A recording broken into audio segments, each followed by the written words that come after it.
Thank you. देखिए, बड़ी मासूमियत से कहते हैं कि असली वाला इस्लाम, असली वाली शरीयत लागू कीजिए, वो जिसके लिए आप बदनाम हुए थे वो मत कीजिए। कमाल है, तालिबान को इस्लाम नहीं मालूम, अलकायदा को इस्लाम नहीं मालूम, वहां आईएसआईएस को, बगदादी को इस्लाम नहीं मालूम, उधर बोको हराम को इस्लाम नहीं मालूम, इधर अल शबाब को इस्लाम नहीं मालूम, लश्कर तैयबा को इस्लाम नहीं मालूम, हिजबुल मुजाहिदीन जैशे मोहम्मद को इस्लाम नहीं मालूम, सारा इस्लाम फारूक अब्दुल्ला और महबूबा मुफ्ती को मालूम है असली वाला। ये क्या नाटक है, क्या पाखंड है ये? रुको जरा, सब्र करो। जवाब दीजिए इरफा जी। अंजना जी, मैं जवाब, पहली बात, अब्दुल कलाम आजाद जी जो थे हमारे देश के सबसे, मुझे लगता है, चहीते प्रेसिडेंट थे। वो भी एक मुसलमान थे और उनको भी इस्लाम मालूम था, वो भी एक इस्लाम होता है, लेकिन आप नफरत वाले लोग नहीं समझ पाएंगे। दूसरी बात, आपने कहा कि तालिबान के लोग जो है महिलाओं के साथ, जी, महिलाओं के साथ अत्याचार कर रहे हैं, महिलाओं के, आप जवाब ले लीजिए सुशील पंडित जी। मैंने आपको नहीं टोका, मैंने आपको बिल्कुल भी नहीं टोका। थोड़ी तमीज वापस दिखाइए। अब्दुल कलाम आजाद जी जो थे, जी, अब्दुल कलाम आजाद जी जो थे, बोलने तो दीजिए प्लीज। ऐसे क्या बोले जा रहे हैं आप, ऐसे तो नहीं हो पाएगा। दूसरी बात, इन्होंने बात करी कि तालिबान जो है महिलाओं के साथ, मुसलमान महिलाओं के साथ अत्याचार कर रहा है। बिल्कुल कर रहा है। तो मैं इनको कहना चाहती हूँ, जो सीएए का कानून लाया था और जब हर टीवी चैनल पे बैठ के आप ही ने तालियां बजाई थी, तब क्या हमने ये नहीं कहा था कि मुसलमान भी कभी कभार प्रतिष्ठित होते हैं, मुसलमानों के साथ भी कभी अत्याचार होता है। इस सीएए कानून से मुसलमान महिलाओं को बाहर मत कीजिए। हमारे देश में दिल्ली से मुसलमान महिलाएं डिपोर्ट हुई, आप आज टीवी पे बैठ के मगरमच्छ के आंसू बहाते हैं मुसलमान महिलाओं के लिए। नहीं साहब, आपसे नहीं चाहिए। में रखिए उनको। टॉपिक कहीं से कहीं पहुंच रहा है। एक सेकंड, टॉपिक कहीं से कहीं पहुंच रहा है। माजिद हैदरी, मैं आ रही हूँ। माजिद हैदरी, क्यों इतनी मोहब्बत हुई जा रही है? एक सेकंड, ये जो इतने सारे हम नवाज निकल रहे हैं तालिबान के, एक सेकंड, सबकी आवाज नीची कर दी। माजिद हैदरी, इतने सारे हम नवाज निकल रहे हैं तालिबान के, इसका क्या मतलब है? हक्कानी और उसका जो भी करा धरा है वो क्या हमें पता नहीं है? क्या पता नहीं है कि पाकिस्तान के आईएसआई की लिस्ट पर ये तमाम वहां पर मंत्री और प्रधानमंत्री बनाए गए हैं? कहीं दीप जले कहीं दिल।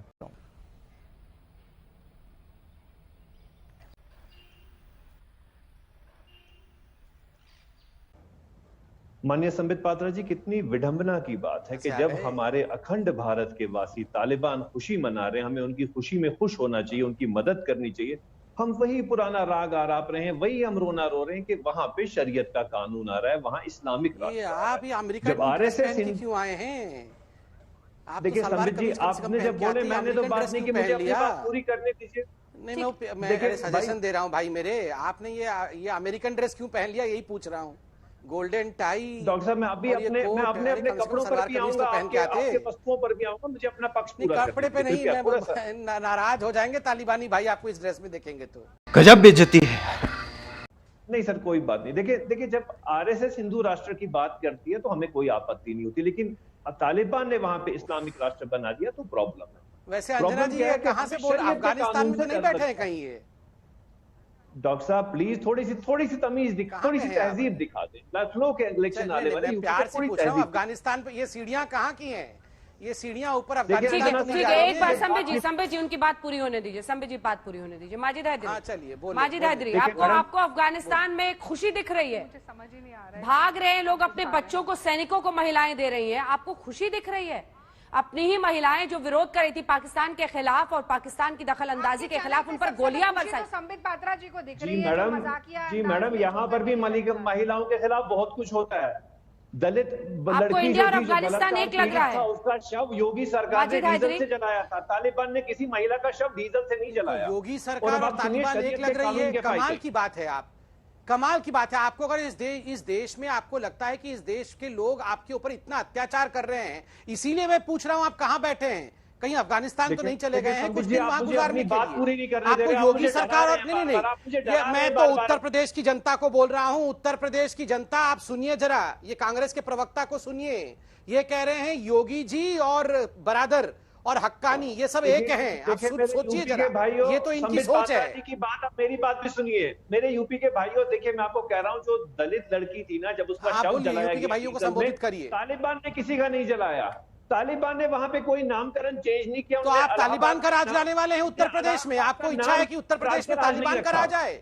यही कांग्रेस पार्टी की, समाजवादी पार्टी की यही इच्छा है तालिबान का राज आए। माजिद, अब शरिया को मानेंगे तो वो तो टीवी पे भी नहीं बैठने से मना करते हैं, दाढ़ी लंबी होनी चाहिए। मैं वही आपको बताता हूँ मैडम, वहाँ पे महिलाओं के, एक सेकंड, विमेन वेलफेयर जो मंत्रालय था उसको उन्होंने निरस्त कर दिया।